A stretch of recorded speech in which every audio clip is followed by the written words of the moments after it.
OBD de trouble code description technique circuit de commande d'air inactif intermittent. Qu'est-ce que cela signifie?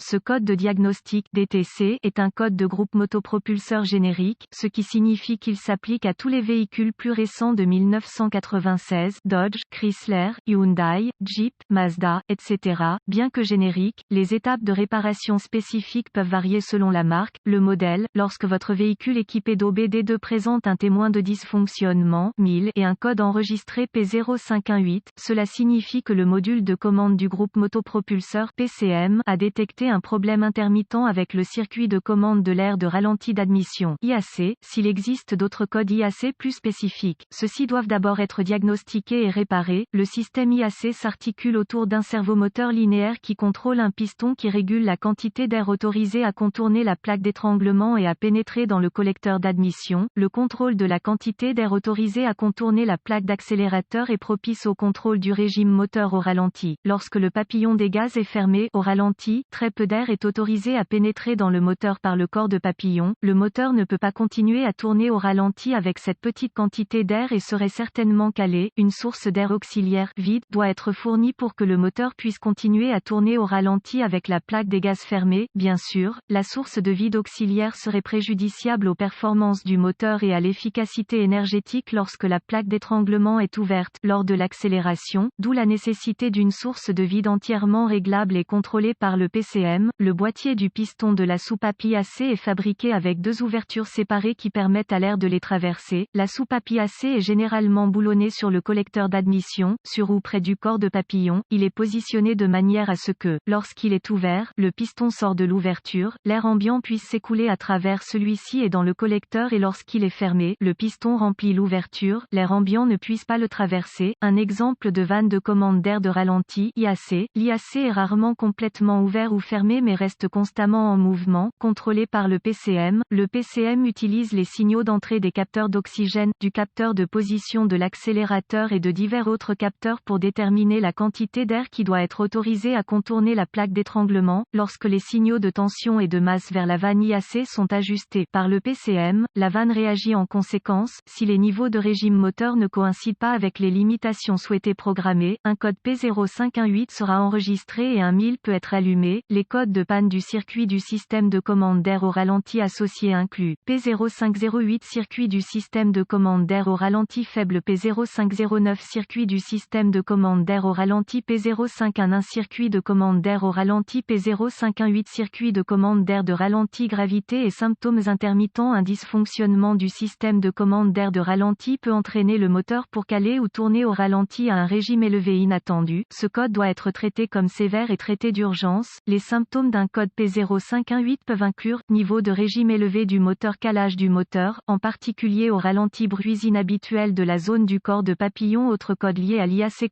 Les causes possibles de ce code incluent moteur, soupape IAC défectueux, fuite de vide du moteur, commande IAC ouverte ou court-circuitée, câblage ou connecteur, accumulation de carbone dans le corps de papillon ou la soupape IAC, erreur de programmation PCM ou PCM défectueuse. Procédure de diagnostic et de réparation. Un bon point de départ est toujours de vérifier les bulletins de service technique (TSB) pour votre véhicule particulier. Votre problème peut être un problème connu avec un correctif connu publié par le fabricant et peut vous faire économiser du temps et de l'argent lors du diagnostic. Afin de diagnostiquer un code P0518, j'aurai besoin d'un scanner de diagnostic, d'un voltmètre numérique (DVOM) et d'une source d'information fiable sur le véhicule. All Data DIY fera l'affaire. Je pourrai commencer par examiner tous les câbles et connecteurs électriques du système IAC et réparer ceux qui sont endommagés, corrodés ou brûlés. Je voudrais également vérifier le moteur pour toute fuite de vide qui pourrait contribuer à un niveau de régime moteur incontrôlable.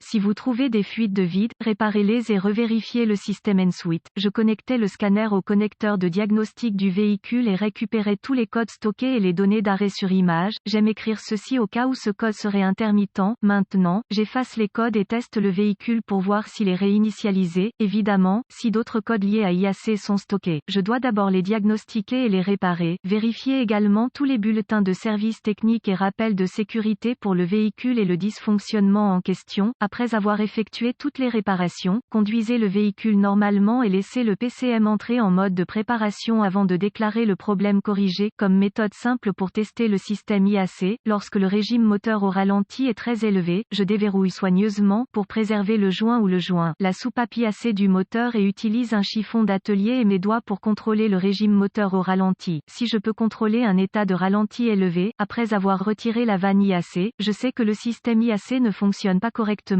Si je ne peux pas contrôler le régime au ralenti, je soupçonne qu'une grande fuite de vide est présente. Les grandes fuites de vide du moteur peuvent inclure des soupapes flexibles PCV, des tuyaux de dépression, un servo-frein, un clapet anti-retour ou des flexibles, une soupape EGR bloquée ouverte, une fuite de joint EGR ou une fuite de joint de collecteur d'admission. Consultez la source d'information de votre véhicule pour la méthode recommandée de test du moteur IAC avec le DVOM. Remplacez le moteur vanne IAC s'il ne correspond pas aux spécifications du fabricant. Note de diagnostic supplémentaire. Déconnectez tous les contrôleurs associés avant de tester la résistance du circuit avec le DVOM.